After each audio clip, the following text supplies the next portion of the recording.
Children, welcome to the 10th week of Draw and Paint for Life. I'm so delighted that you're here.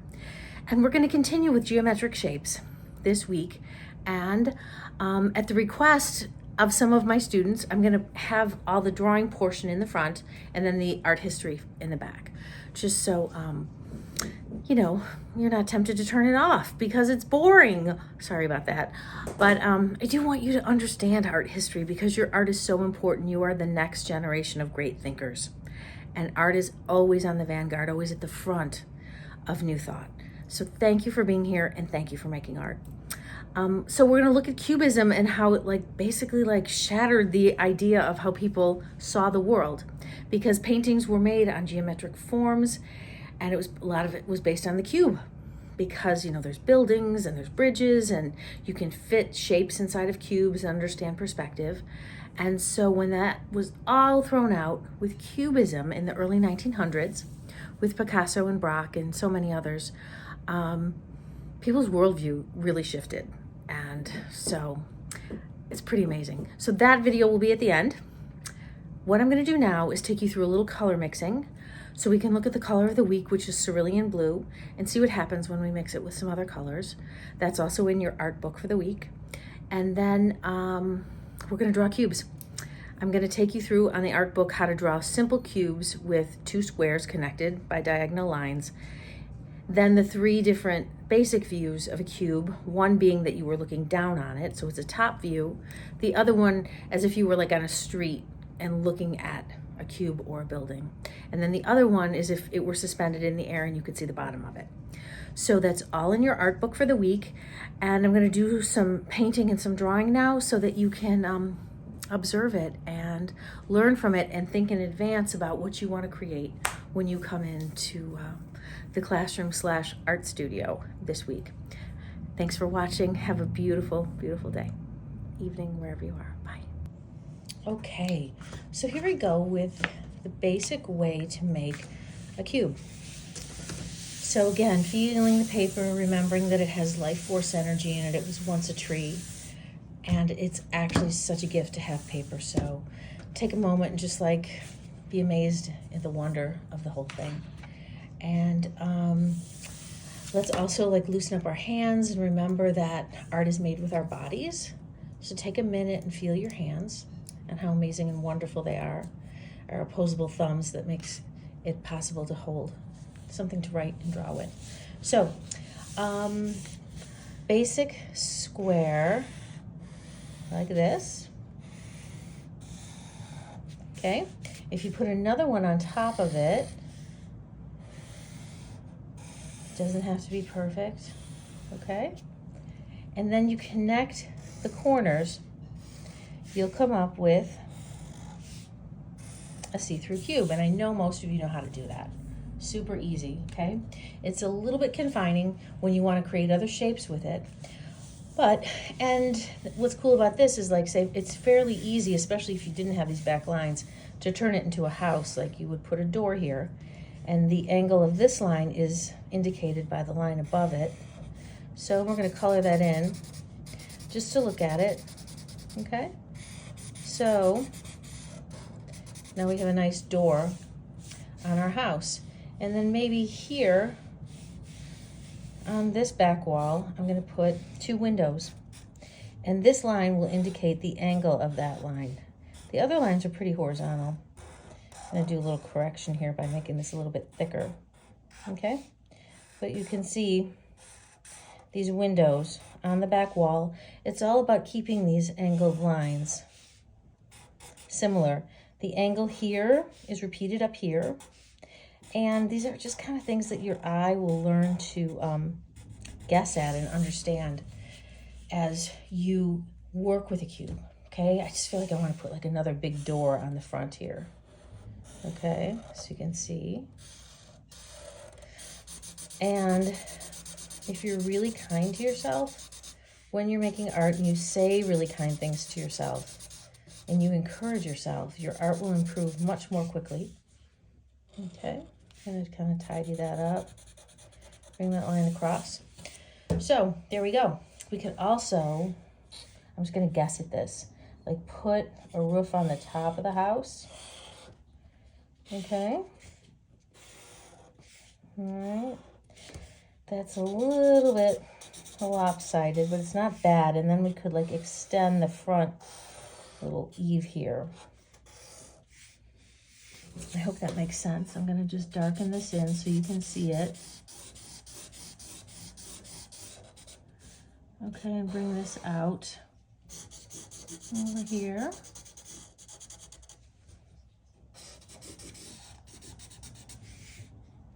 Well, I kind of misplaced the top of it, but this will give you an idea of what it would look like to make a house out of a cube. Okay, so I probably should have placed this a little bit closer to that and the roof might look different, but so that's one thing. And I want to illustrate for you the 3 basic views of a cube. So the first one, and it's in your workbook for the week, so don't sweat it, all right?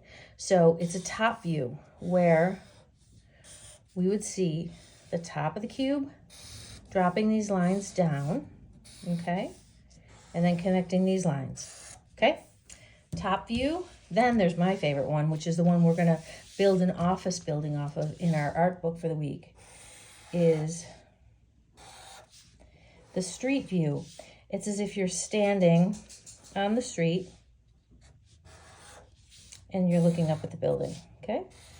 All right, you see that? So, and I teach you kind of like the arrow method, which actually my students taught to me, which was really fun. One of the kids said like, oh, Miss Maureen, it's an arrow. So you start with a line and you draw the bottom, so it's an arrow.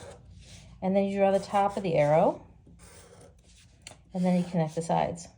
So that's all in the art book, okay?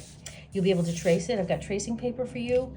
And I can promise you that if you take the time to learn it, it will expand your art making tremendously. So just breathe through it and ask questions in the classroom. We're totally here for you. The other one is the bottom view of a cube. So it's like this, okay? And then we extend our lines up, okay? So here you can see the bottom. It's as if it were floating in space. You can see the top. And this one is if you were standing on the street looking at it. Okay? Wonderful. So now we're gonna move on. And I'm just gonna open up my paper. And when you're in the classroom, like take the time to learn your paper, because this is watercolor paper, which I really love. And it has a heavy thickness to it and a little bit of a sizing on it. And it's made to accept a lot of water so that you can experiment and work with it. So what we're gonna do here is, and you can just use straight up drawing paper if you'd like to, and that totally works. But I wonder if you can kind of see through this, but that's okay, I'm just gonna work it anyway. So we're gonna start with our down line, and we're gonna make an arrow. Okay, and I'm gonna make this side of the arrow a little bit longer.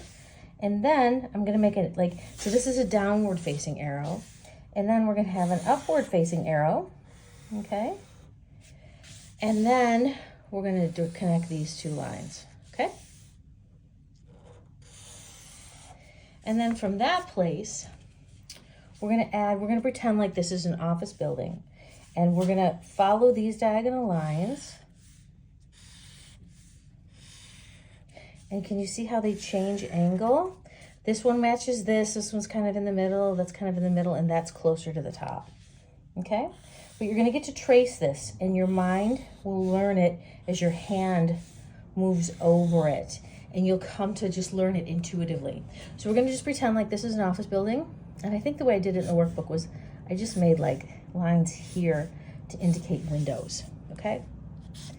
So like, you know, those big kind of almost like glass panels that you see on office buildings in the city. Maybe the next time you're like riding in the car with your parents, you can look for things like that and think about how they're made.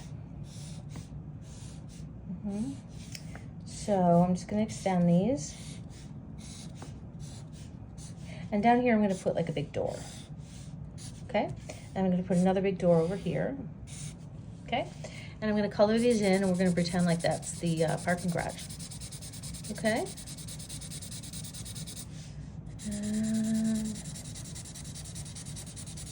And we could also look at some of these and go like, okay, maybe I want to make these actual windows, right?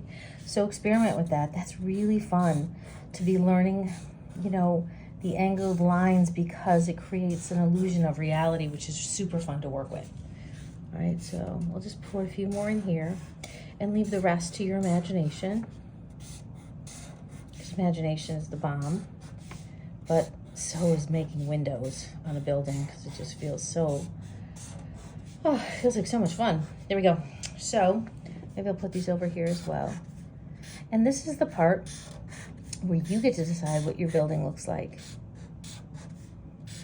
It certainly does not have to look like mine. The idea here is to teach you basic concepts and then ask you to use your imagination in creating what you would like to see in the world. And then I also know up in the workbook, I put like a little bit of a roof on the building, a little bit of a roof up here, okay? Just to kind of give it like a little bit. Okay, so a little bit of a roof, and then I also put like a walkway or a driveway out of the garage, and then I added a horizon line, which I know we talked about when we did the week on landscapes in the first session. So we've got a horizon line, walkway, and a building that was based on a street view cube. So here's our paint box. All right, we're gonna do a little paint mixing. This week we're looking at cerulean blue, which is one of my favorite colors because it's the color of water in various parts of the world that are tropical, or it's the color of the sky, like on a blue day. So immediately, of course I want to use a bigger brush, but I'm going to use this one instead. I just want to paint in my sky. So I'm going to paint in my sky, and I'm just going to leave shapes in the white paper for clouds. All right. And I would like you to please create that whichever way makes you happiest. And you know, oh, I just love blue sky, and I love these angled brushes because they can fit right in, drop the line, come over this way, and turn my paper a little bit. I usually just turn my paper. I hope it's still on camera enough for you to see. But this is the part where you can just like let the water really flow. Add another cloud or two if you'd like, or not. And I'm just essentially creating clouds by leaving white spaces. Okay, so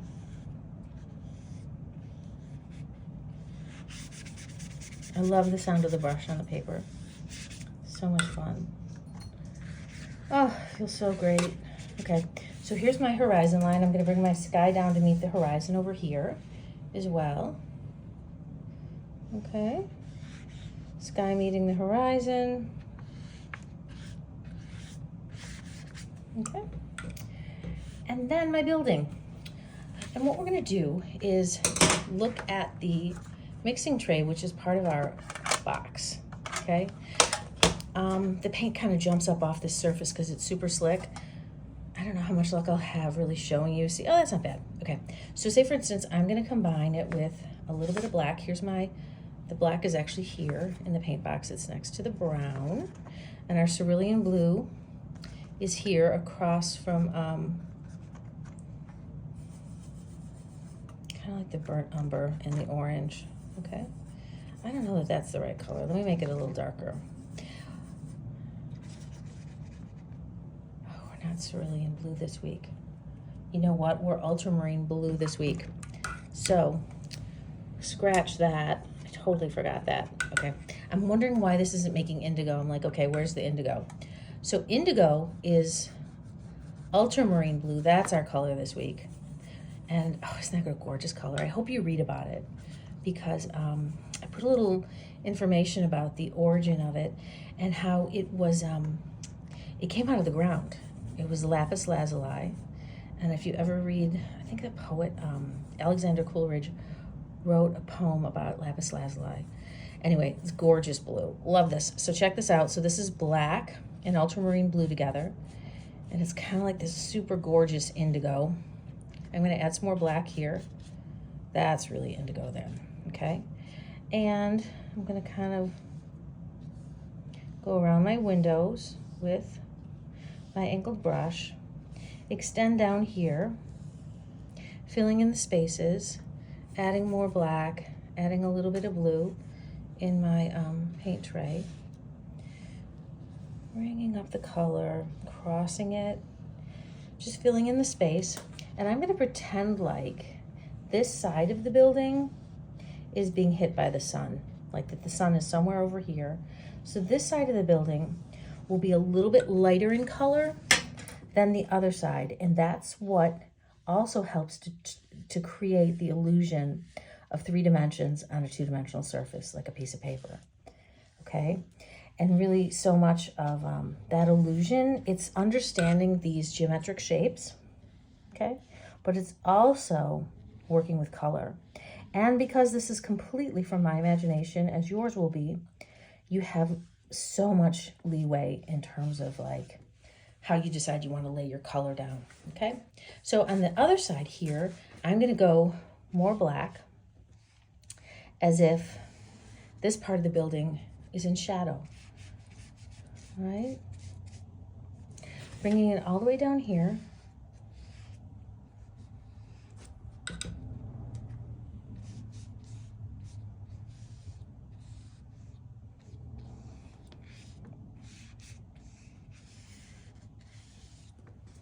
Letting the paint just like pretty much flow. Going back and getting a little bit of the blue on this corner so it blends, okay?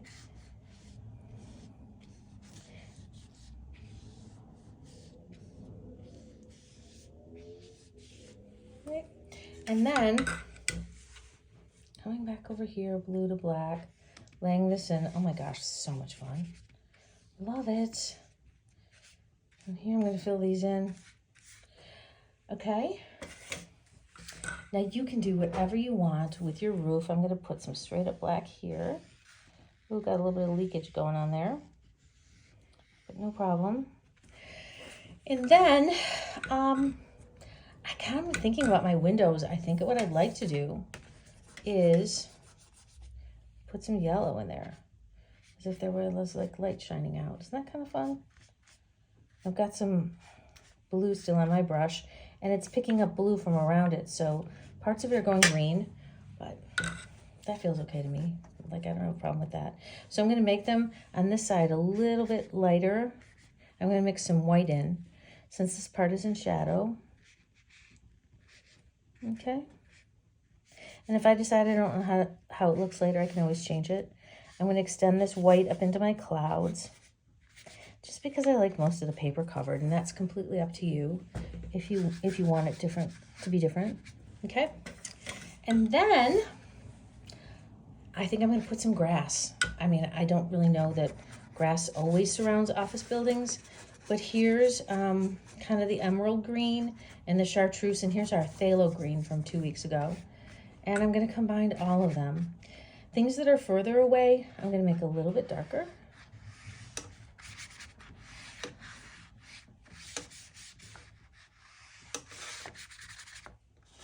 And I'm going to go back in here and make this darker. And I'm actually going to put a tiny bit of black in, just to give the illusion of like being far away. And I know we talked about this when we did landscape painting a few weeks ago. Okay. And over here,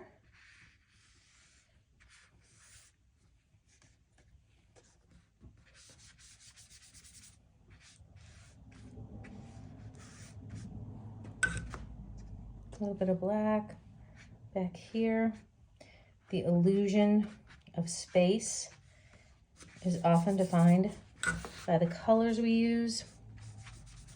There's all kinds of like theories and ideas around that, but in general, if you put darker things towards your horizon line, like we are here, like putting some black here, it makes it look like there's depth. Oops, that was kind of a mistake. Let me mix some yellow in there and see if I can mix that up a little bit. Oh, that's kind of pretty, quite beautiful. So I think I'm gonna do that on the other side too. All right, and then for the driveway, I'm gonna mix up kind of like white with this. That's not really gonna work. I'm gonna need more black because I was hoping for kind of a gray. So I'm gonna get some black and some white. And I had some blue in my tray. And, oh, that feels so nice just to let the paint run down the page and to listen to the brush on the page as well. And there we go. So there we have it, a little building made from a cube. Okay, so a cube is square. A rectangle is called I looked it up. Rectangle cubis is the correct word for a cube-shaped rectangle, or rectangle-shaped cube. So anyway, last thing, I want to look at the, this is one of the best colors in the world. This is ultramarine blue. I love this color. So here's what happens when we combine it with other colors, okay? So that's ultramarine blue. So we're gonna look at black first. A little bit of black, and it goes indigo, which I love. Can you see that color? Okay. And then a little bit of white. Kind of makes a pale blue, which is really beautiful. Can you see that? Okay.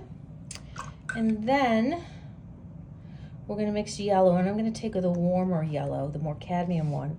And of course it's gonna go green because blue and yellow make green. And then I'm gonna use this bluish red. So you have your warmer cadmium reds, and this is more of an alizarin crimson, which is a blue red.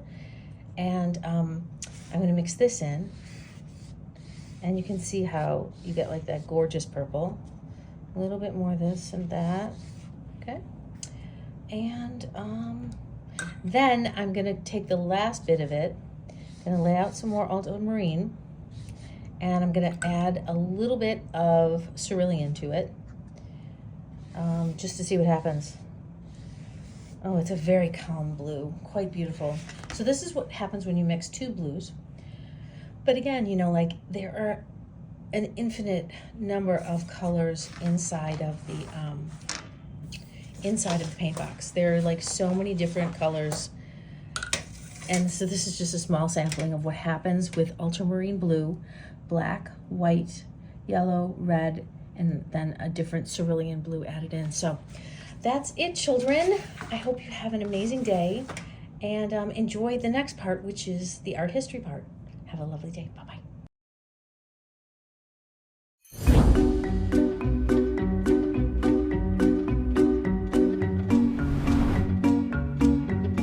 Cubism is often credited as being one of the most avant-garde, groundbreaking and revolutionary art movements. But what exactly is Cubist art, and who were the Cubists? The two most pivotal artists referred to as the inventors of Cubism are France's Georges Braque and Spain's Pablo Picasso. Back in the early 1900s, these two pioneers started to represent and depict their subject matter from multiple angles and viewpoints at the same time rather than from a single fixed position, which had been the norm prior to that. Despite the name of the iconic movement, neither Braque or Picasso ever painted cubes. The term itself actually originated from a derogatory remark made by an art critic in 1908. The critic had disparaged Braque by saying the artist reduced everything to geometric schemas, to cubes. The term soon became widespread. Cubism was born. Cubist techniques were evident throughout all of Picasso's work at this time. Tête, for instance, is one of his most celebrated artworks and the most abstract of all of his Cubist collages. The half circle drawn in charcoal depicts the profile of a head. The small circle and diagonal line with the arc represent an eye and nose. The pasted on elements represent the face, hair and neck. Within a few years, both Braque and Picasso began to incorporate letters into their Cubist works. Braque's Le Bougeoir, meaning the candlestick, from 1911, is a very early example of one of his paintings to include lettering. The purpose of this lettering was to question the relationship between words, pictures, and the objects they represent. Towards the top of the painting is a candle, which helps to identify the shape below as a candlestick. A simple clay pipe, the kind Braque smoked, lies to the centre right, and below that are a bobbin and a pair of scissors. Within a few years, a small group of artists based in Paris, including Fernand Léger, Robert Delaunay and Sonia Delaunay, were following the lead of Braque and Picasso's abstract art. They wanted to emphasise the point that a painting is a flat surface, while the things they represented were three-dimensional. So instead of choosing a fixed perspective and presenting views as if seen through a window, they painted motifs as if seen from several different angles at once. The Cubist style quickly spread across Europe and America, with particular popularity burgeoning in Russia, where the style corresponded and chimed with newly forming revolutionary ideals. In Scotland, the work of artists like William Crozet also displayed a strong affinity with Cubism, as can be seen in this painting of Edinburgh from the late 1920s. Cubism soon splintered and morphed into various different styles across numerous different countries. The Italians had Futurism, the British had Vorticism, the Russians had Suprematism and Constructivism. It also inspired and influenced movements around the world in different creative disciplines, such as architecture, music and literature. Given the far-reaching impact of the movement and its many exciting and important offshoots, the case can easily be made for Cubism as being the most radical and influential art movement of the 20th century. The Cubists constructed new realities, moving away from traditional ideas of representation, leading to abstraction.